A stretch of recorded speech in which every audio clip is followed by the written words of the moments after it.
Hey guys, Cam again for another video. I thought I'd make just a very quick one today, maybe 5 minutes. I'll probably end up going longer than that because I always go longer than what I think I'm going to. But I just want to talk about damage when you're weak that you can get on your opponent because you have weapons, because he has no weapons.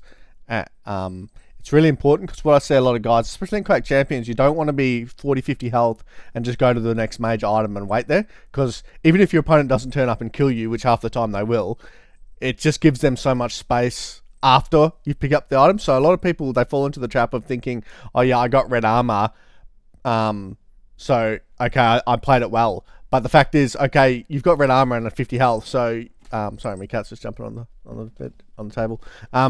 You've got red armor and 50 health, yes, but what have you given your opponent? You've given your opponent at least a green armor and probably 2 weapons, and he's probably got his ability. So even though you got the frag and you consolidated and didn't die, yes, you did do that, but what did you give him? You gave him like control of the map, or at least split control of the map at best. So we want to try and avoid that where we can. Now there are some situations where you can't avoid that because you're too weak, there's no health bubbles, and you literally have to go tucked mode, or at least mostly tucked mode, or you don't have the right weapons to actually put pressure on him. That's not the case in this video, so I'm just going to play the video for about 1 minute, and we look at all the damage that I get and the beautiful frag that I get. Now I acknowledge it, I was streaming when I did this, so I acknowledged it to the stream. Look at the damage, the beautiful frag that I can get on low health. So let's have a look, and then we'll go through the specifics of what I'm thinking when I go for this damage. I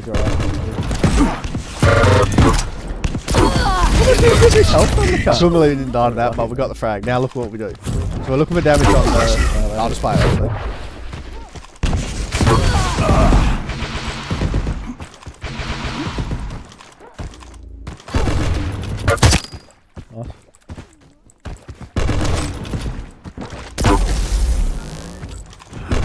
Combat master.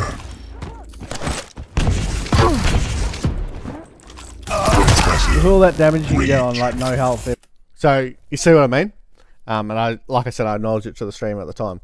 So we'll go back and have a look, but I want you to pay attention to a few things, because the spam of the tri-bolt is actually what it's important, because 1, it gets damage on him, but 2, it tells you how far away from you that he is.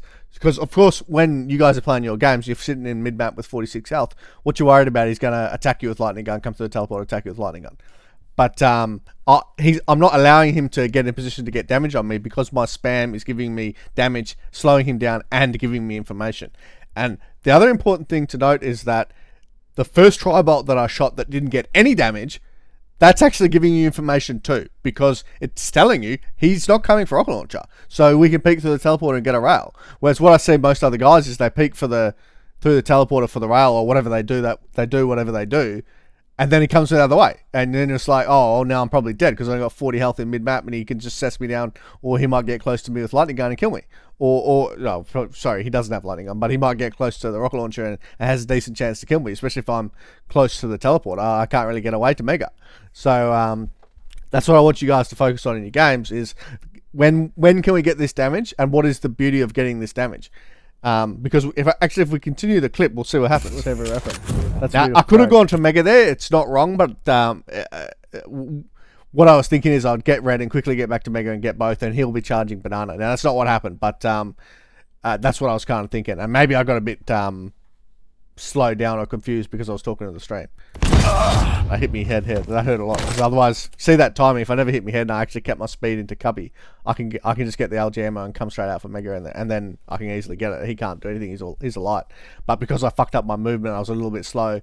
He ends up getting on Mega, but I did the rail and back up. So still, again, you know, look at the weapons. He can't hurt me. I can hurt him. So now we're away. That's a lesson for you guys. And again, it is a lesson for you guys. We get these health bubbles, and now what we're looking to do from here is defend rail and play for the next red. Defend rockets and rail from sort of this sort of area here, maybe over here, depending what we hear. Of course, you got to be worried about next ghost walk, but and then you play from there. So we'll go back and have a look at the individual pieces of damage, but you can see there's a big difference between what you guys are probably doing in your games of the situation and what I'm doing. Alright.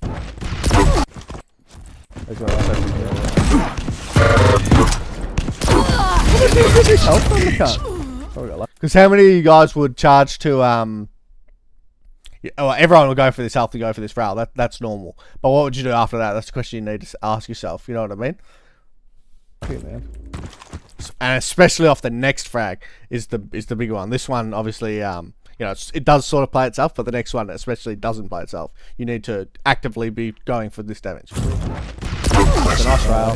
And then we hear him go up the jump pad so we can push the top mid. Always spam that rocket. See how I zoom it? But always get into the corner. Now, okay, he's 50 and he got across, so theoretically he does have a chance to kill with his tri-ball here. Only if he hits 2 directs on him, which is difficult, especially when you get knocked around, but it is possible.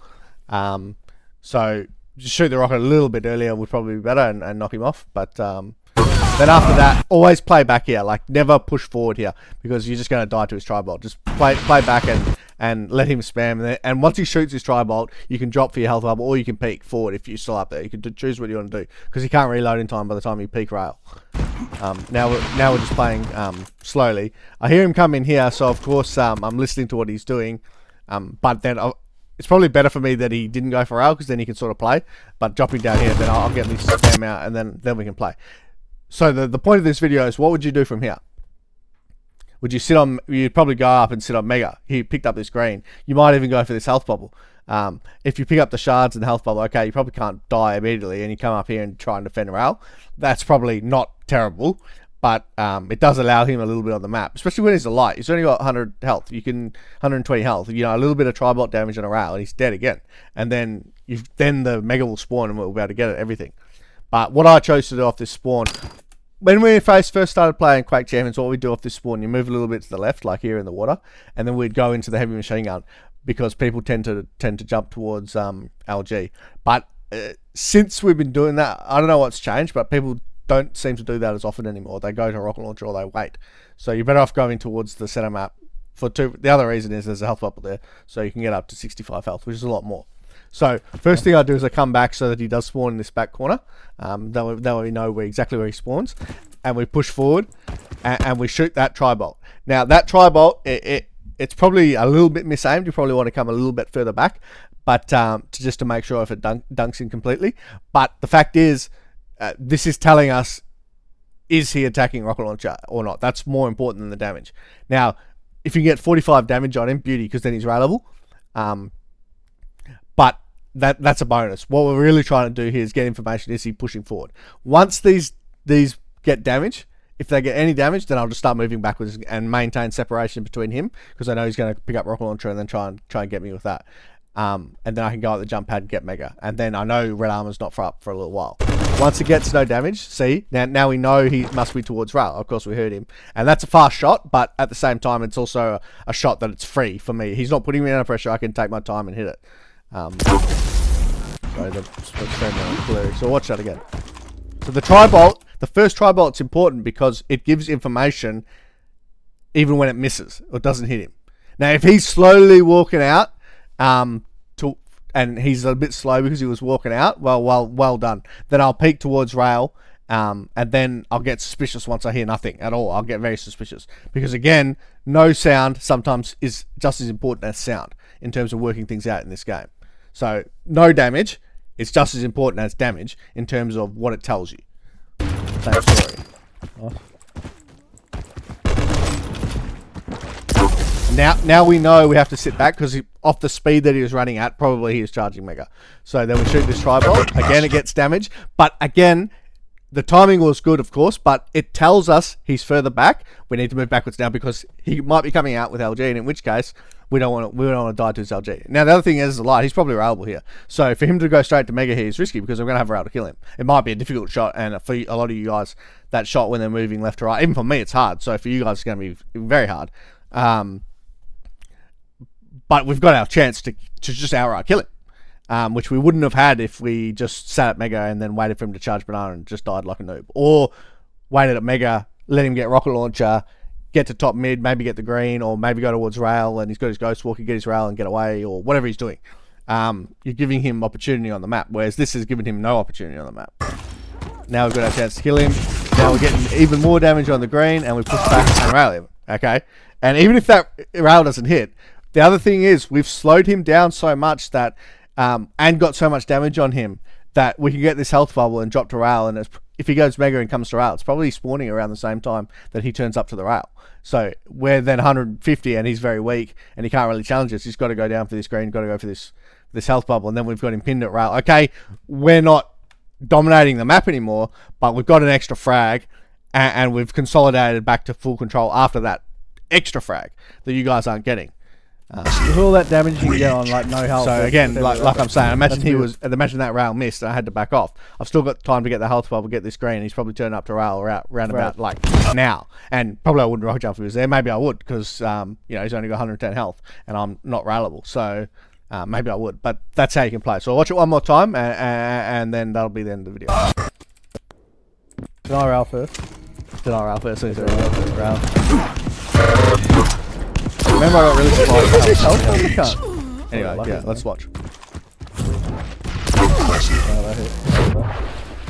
It's a bit slow now.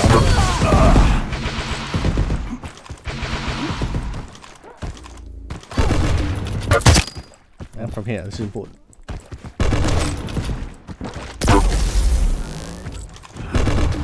Master. The other one thing I will tell you is I zoom this one. I usually want to get as far left as you can to get the maximum damage. Make sure you don't hit the ledge. And of course, based on what you hear, don't fuck around and make that micro adjustment if he's already going to be grabbing it and going. You have to get some damage, but of course, the further left you can get the rocket, the better. So that's why I like to zoom it. With all that damage you can get on. And the last question you guys might have, Cam, what if he gets this top grade and then just drops down on me? Well, after that 57 damage, he's going to be railable. Well, we proved that. So you're still going to have your chance to switch to rail immediately here and railing if he is dropping. The other thing you need to remember, guys, when you've done all this damage, is it does confuse your opponent a little bit into what you've been doing the whole time. How much health have you actually got? Have you had time to pick up 2 health bubbles? I mean, the whole time I've been sitting top mid, that health bubble spawned twice. So I could have grabbed it easily within this fight. I have an extra 25 health. And he knows he's railable, so he doesn't want to peek. So, yes, it's possible that he will drop with LG here and try and just surprise you and frag you. But you're still going to have your chance. And most of the time, they're not going to do that because they've taken all this damage. They're the ones who think, oh, fuck, this guy's getting all this damage on me. I've got to conserve that and try and get back to Mega. That's my only chance. So do be aware, but again, the timing I've shot all these weapons, especially that tri-bolt towards Mega, towards Banana, you can tell where he is because where the numbers show up. He's further back than what he wants to be to use LG on you because of the timing of what you shot, because of the information that you got from your tri-bolt.